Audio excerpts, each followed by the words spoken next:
What does Joe Rogan think of Cormac McCarthy? And today I'm going to do a full breakdown of Rogan and Brolin's thoughts on McCarthy and tell you guys if they know what they are talking about or if they are just a bunch of bullshitters. And my name is Ian, and here on Right Conscious, we cover everything related to Cormac McCarthy in the 180 videos down below, where I cover Cormac's life, his books, and his writing philosophy. You will find the greatest deep dive on an author in BookTube history. And so, because Joe Rogan doesn't support small creators like me, I cannot react to his clip. And so instead, I'm going to read you guys what Rogan said about McCarthy. And if you guys just want to go watch it, it's at 2 hours and 21 minutes of his interview with Josh Brolin that was just released today.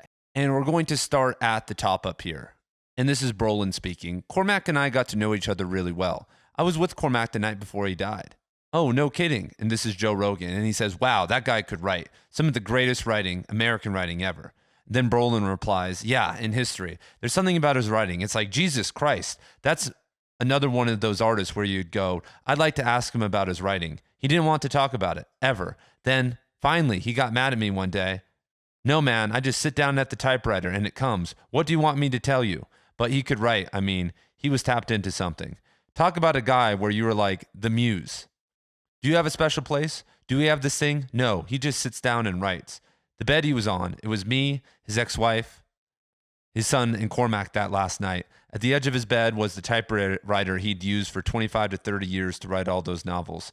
He had one before that, exactly the same, but this typewriter was on an old piece of wood at the foot of his bed. Even at the end, he would just grab that thing and get it out. It's cool. And this is Joe talking. There are rare humans like that. They have that thing. Yeah, they just tap into it and they just keep going. They get on that path and they just keep going. It just keeps getting better. Just get better at it. We've talked about a series of very special people. You know, what's the difference? What makes somebody that special, that iconic? Are they crazy? Are they different? Yeah, they are different. It's a resistance to the norm. It's the acceptance of reality. It's a poetic understanding of our place in the universe. There's so many different things coalescing into this, but they see through a different lens. They are made of something different. That's probably why he didn't want to talk about it. He didn't want to mess it up. He didn't want to lessen it. He didn't want to make it pedestrian. And this is Brolin. Yes, something magic is just magic. You don't want to figure out how it's happening. Just know you can do it and keep doing it. Exactly. Just be a craftsman, a person dedicated to this thing. He had to know it was really good. Enough people told him it was really good. But even a guy like that, he wrote all the pretty horses. None of his books sold. That's pretty crazy. Like 1,000 people bought it, maybe 1,500.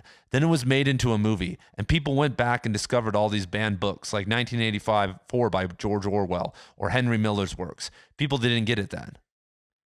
And think about Van Gogh, painting a painting, leaving it outside, getting rained on. Now those paintings sell for hundreds of millions of dollars. After he's dead. He never knew. He sold one painting in his lifetime. He never got to experience even a little bit what it meant. Look at what you did, right? Maybe that's why they are so good. And this is Joe. They had to do it anyway. Expression. They were doing it whether anyone paid attention or not. They gave themselves to it completely. And Brolin finishing up. 1,000%. He was an artist, a real artist. And that statement that Brolin made about McCarthy not having a muse doesn't sit very well the day after the Vanity Fair article that exposed that Cormac McCarthy was dating a 16-year-old girl. And I'm about to release a video after this one where I talk about how that girl was most likely 14 years old. But McCarthy had a major muse his entire life. And it wasn't just young women. It was traumatic relationships, because McCarthy's first short story, A Drowning Incident, and his first novel, The Orchard Keeper, were direct responses and rebukes against his father and the violent and abusive upbringing he had. And his father was a valedictorian of the Yale Law School and was one of the main figureheads that ripped thousands, if not tens of thousands, of multi-generational families off their multi-generational homes near Knoxville, Tennessee. And McCarthy felt a deep wound from witnessing that and decided in his first novel to show the negative effects of the Tennessee Valley Authority. But hey, many artists' first work is a response to their upbringing. However, in McCarthy's second novel, and there are no spoilers in this video, he talks about an incestuous relationship between a brother and a sister. However, I've been to the Cormac McCarthy archive and read Cormac McCarthy's journals, and the month that he got the idea and started writing Outer Dark, which is that novel, is the month that his first wife had their baby and decided to leave him because he was being abusive toward her. And that novel's main philosophical theme is guilt. And so I'm going to continue here, but this is why we got into the situation we are in right now with Cormac McCarthy, because we put him on a throne. We've idolized him when all the information we've needed to know that he was a dark and screwed up individual has been out there for decades now. And so McCarthy's third novel, Child of God, was actually a cash grab because he was so broke. And he based that novel off of the Lula Lake murders and combined it with a part of Outer Dark that didn't make the cut. Suttree was autobiographical. And in the story yesterday, in the Vanity Fair article yesterday, the author and Augusta Britt, the female he had a relationship with, or the girl I should say, says that she helped influence, but he had started that work all the way back when he was at the start of his writing career. Blood Meridian was based off of the Glanton Gang. And then for the rest of McCarthy's career outside of the road, he was relying on the things he worked on when he was in a sexual relationship with a minor, to say it bluntly. The whole Border trilogy started as a screenplay that he wrote in the mid-1970s. The Passenger had already been started in the 60s and was completed by 1980, at least in a semi-finished draft format. No Country for Old Men was written as a screenplay in the 1970s. And so Josh Brolin didn't actually confront a very productive Cormac McCarthy because outside of The Road, which is his least complicated novel and his third shortest novel, if you even count Stella Maris, he was, like I said, he wasn't writing at all. And in the Vanity Fair article yesterday, Britt talks about how McCarthy had become creatively stifled because he was being exploited by the Santa Fe Institute. One of the things that frustrates me about this clip is obviously Josh Brolin has a lot to say about Cormac McCarthy. He wrote a memoir about it. Not about that, but included McCarthy in it. But we never actually got to hear some of Joe Rogan's thoughts on Cormac McCarthy, and he was trying to say it, but Brolin actually interrupted him. And so I'd be interested to know, outside of he was a great fucking writer and some of that stuff, how he felt. But Rogan and Brolin were kind of tapping into McCarthy's energy of being different. And this is why yesterday's news isn't necessarily shocking to me, because a lot of the time we try to project our own feelings and our own life onto artists. But art is much more complex than, for instance, sports or a job. Because a lot of us have played sports or worked out before, and we understand how it would feel to be the best, to be able to just be great at it.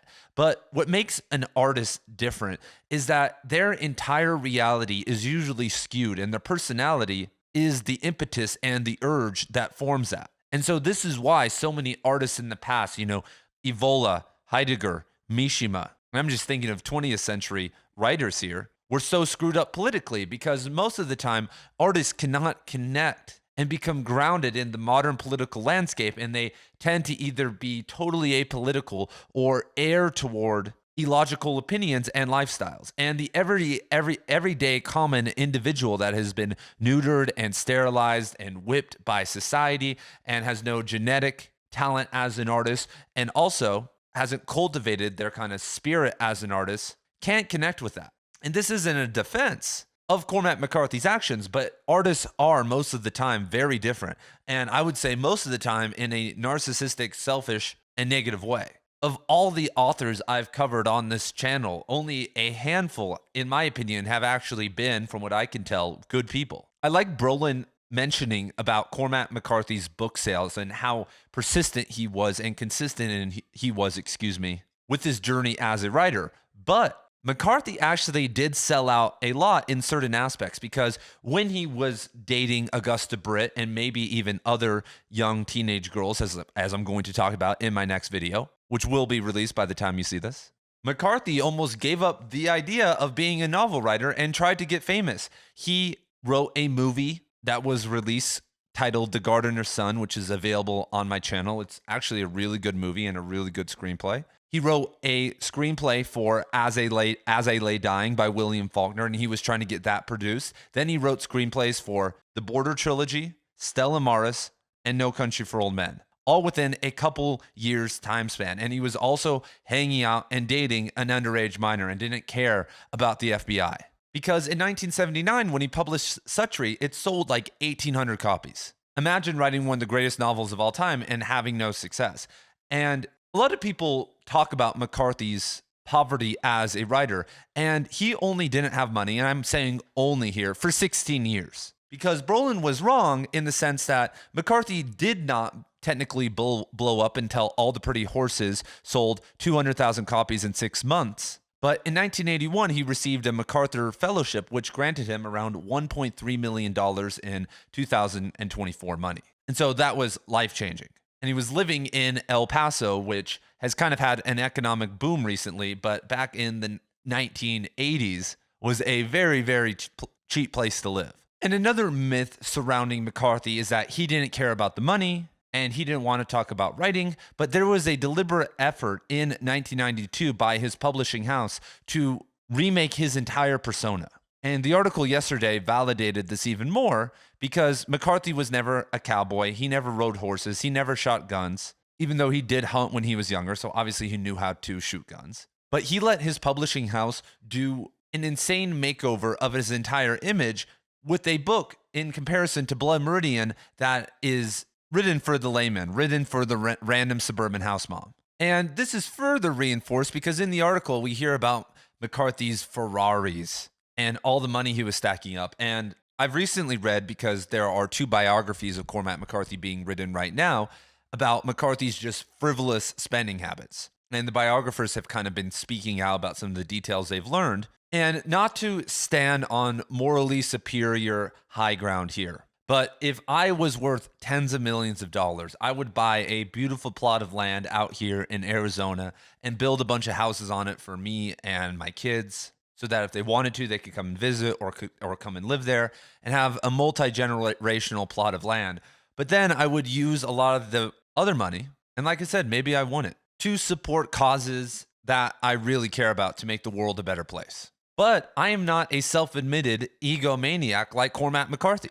He's said before that no one has a bigger ego than him. And so it's funny to me to see someone like Brolin, who had intimate access to Cormac McCarthy, still peddling some of these lies. And I don't know if that's because that Cormac, maybe in his older age, was romanticizing his earlier life. I don't know when him and Josh really became close, like this close. Like he's on his deathbed close. And from all available accounts, from what I've heard, Cormac McCarthy is a great friend, that people love him. The chick yesterday in the article wasn't blaming him. He still had relationships with his wives. He still sent money to help out his ex-wives. He loved his son. He would attend weddings and stuff with his friends, even right before he was going to die. And so I'll stop nerding out here, but I like the accounts from Brolin about the filming of No Country for Old Men and how they didn't know it was going to be a spectacular movie. Because honestly, for me, I remember seeing that in theaters. I was 14 years old, 2007, and I was shocked. It was for sure my favorite movie that I'd ever seen until that point. And the next day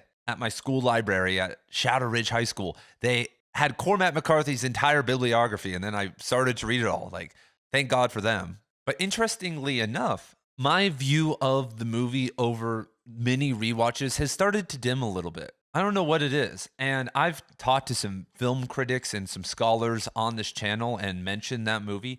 And surprisingly, some of them don't have the highest view either of it. So I don't know. What did you guys think of the movie? What did you guys think of all this information? What did you guys think of Joe Rogan and his reaction? Of course, Reddit is going crazy and saying that Joe Rogan has never actually read Cormac McCarthy before, but Reddit is a bunch of bitter nerds. Because it may blow people's minds, but Joe Rogan reads books. I joined the Joe Rogan forum, I think, when I was 13 years old. And I saw Joe have plenty of conversations about fiction books and sci-fi books and all different types of books over on the forum. I understand that it's everyone's favorite pastime to shit on Joe Rogan now. And we are living in the irony apocalypse that David Foster Wallace predicted. And like I said, Joe Rogan was going to follow up his statement about why he liked his writing, and Josh Brolin cut him off. And the entire The Fighter and the Kid subreddit is just going crazy and saying that Joe Rogan doesn't know what he's talking about.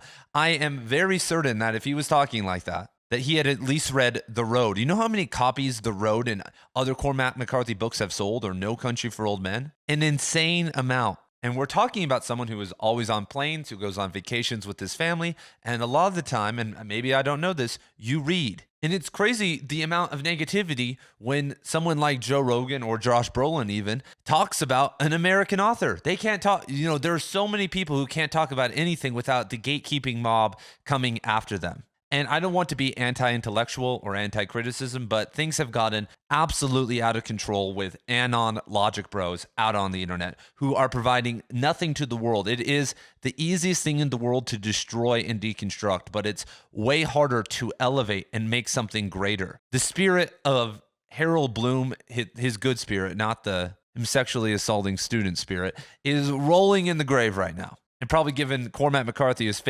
one of his favorite authors, a pat on the back for all the weird shit. But anyway, enough with the jokes. Boom, there it is. There is my analysis. If you guys have any questions, put them down below. I will answer anything you guys want to know about Cormac McCarthy. You can probably find it in my 180 plus videos on McCarthy and my 30 plus hours of content on McCarthy on my Substack. But if not, let me know. And I hope to see you guys in my video where I talk about Cormac actually dating a 14-year-old and not a 16-year-old.